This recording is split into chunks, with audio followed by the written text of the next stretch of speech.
Hey everybody, I'm home. Sorry there hasn't been more updates. There was videos recorded in hospital and for some reason they just didn't go up. Just one of those things. If I get a chance to, I'll upload them, but I'm pretty sure the content in them is a little bit old, but I'll get into that in a minute.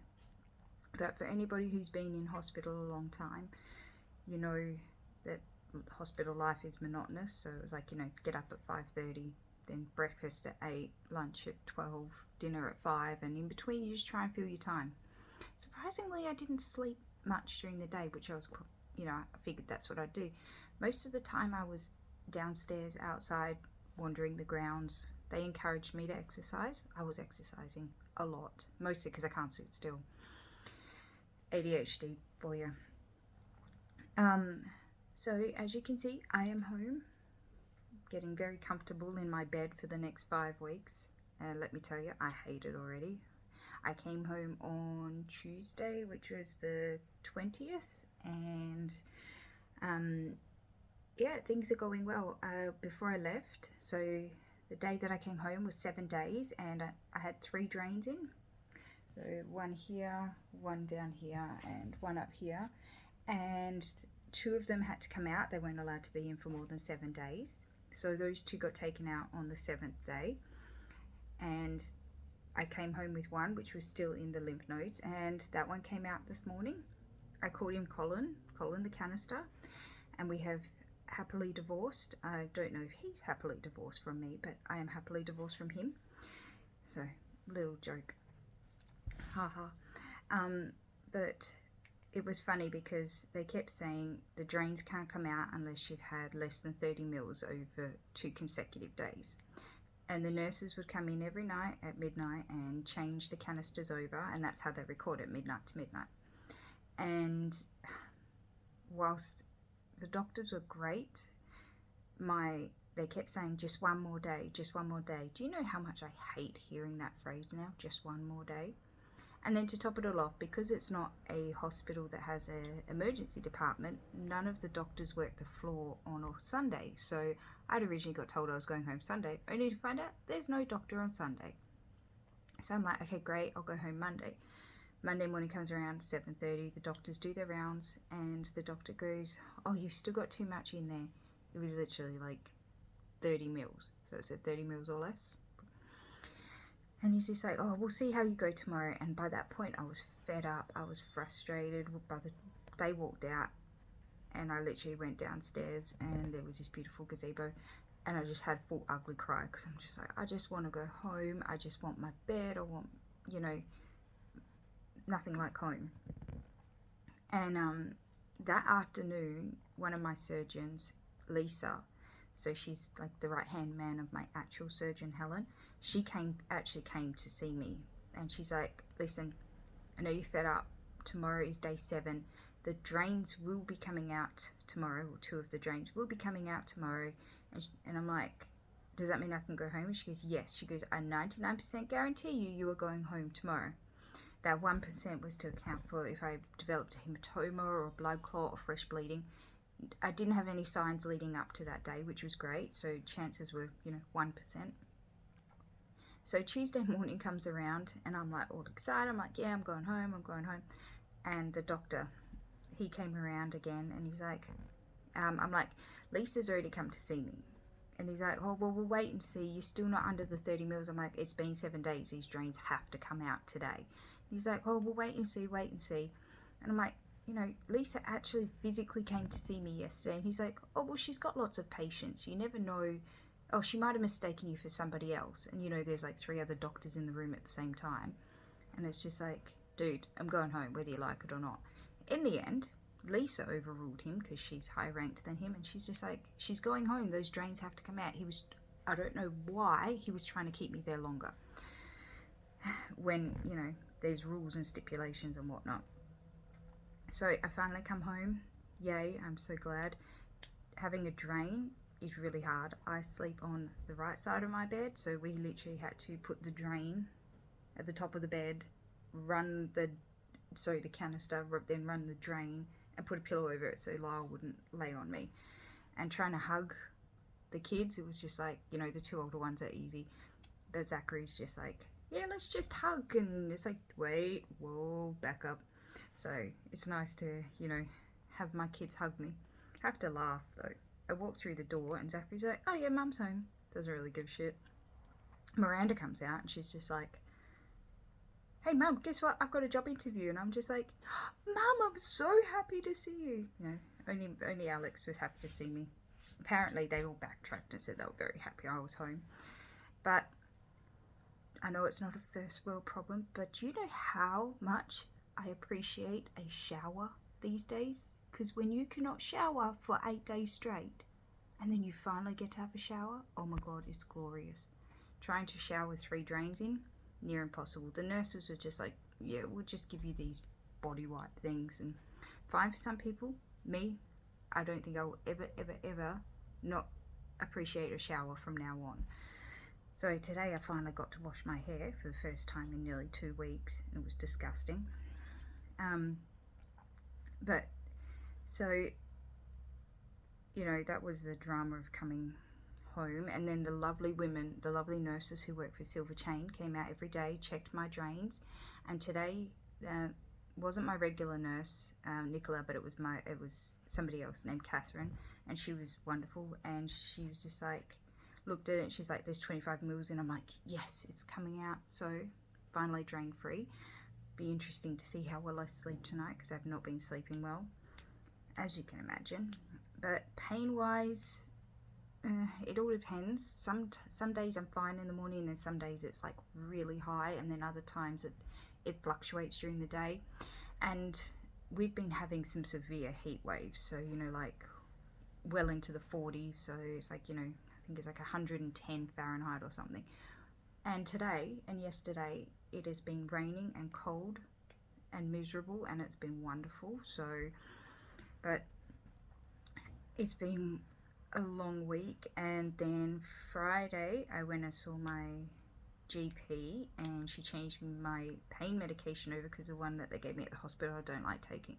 I'm allergic to the other stuff they give me in the hospital, so they had to go for the really high up stuff, oxycodone, and I hate taking it, refuse to take it. So she gave me Panadeine Forte, which I've taken before, no problems with that. But on Saturday morning at about 2 o'clock in the morning, I woke up and I couldn't sleep because I was in a lot of pain. So I went and took some, and there's one of my other medications that I forgot sometimes they can interact, not always, but they can. And I ended up passing out twice. Once was trying to get back up from being in the front room in my craft room, and I opened the door and I literally crashed through it, scared the living shit out of Lyle, so you know, that was fun. And then I passed out again in his arms, so now we know not to take those two together ever again. As I said, I've taken them together before, but I never had that interaction, and my blood pressure was really low, so yeah, one of those things. It happened, and I'm fine, no damage, no injuries, didn't fall on my front, nothing. I've got some epic bruising though, but no hematomas, which is good. And yet the hospital, I met some really nice people. So, you know, there was my nurses, and then there was other patients, and there was people that worked at the hospital, that kind of thing. So, and now my days literally consist of watching cricket, watching rugby, cross-stitching, sleeping, having my children ask me to do 1,001 things, and me constantly saying, I can't do that for another 5 weeks. But it's all about recovery, and I know that. I'm just very impatient. I have no patience whatsoever. So, you know, trying to fill my time doing things while not lifting more than 2 kilos is hard, and you kind of don't realize how little 2 kilos is until you can't lift something. So I've been kept occupied with the bird, who's currently asleep in the cage right there, sound asleep, and then my puppy dog's over there.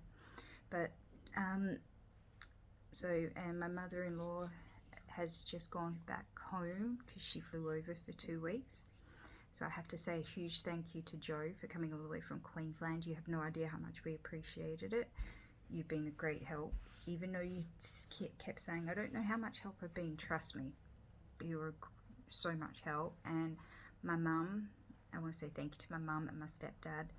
Mary and Jeff, because they came out like 5 out of 7 days at the hospital to stop me going insane. And you know, they brought the kids out, which was great, and Lyle came out a couple of times, so I'm grateful to him. And also a huge thank you to my friend Kayla, who came out in very hot weather to come and see me and spend a couple of hours with me.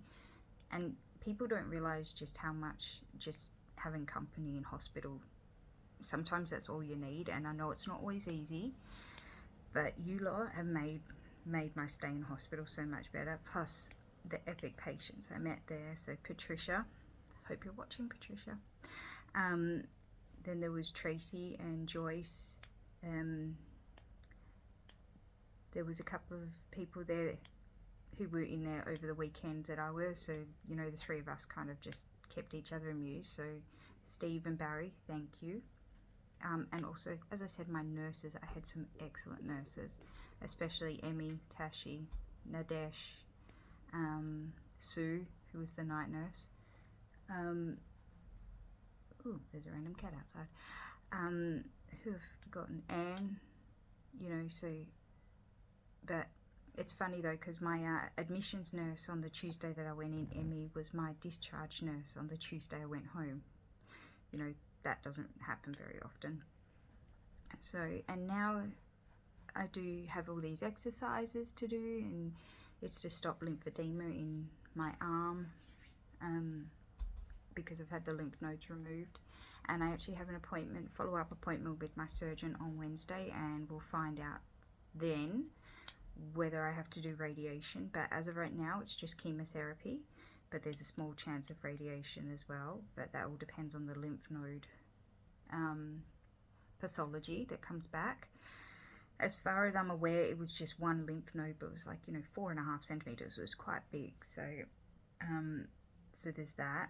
And then it's just recovery until I go through chemo. I also want to say a huge shout out to my best friend Lexi. Lexi is a streamer on Twitch from Victoria, and she's my best friend. And she actually is the one who started the GoFundMe account for us, and she's been setting goals.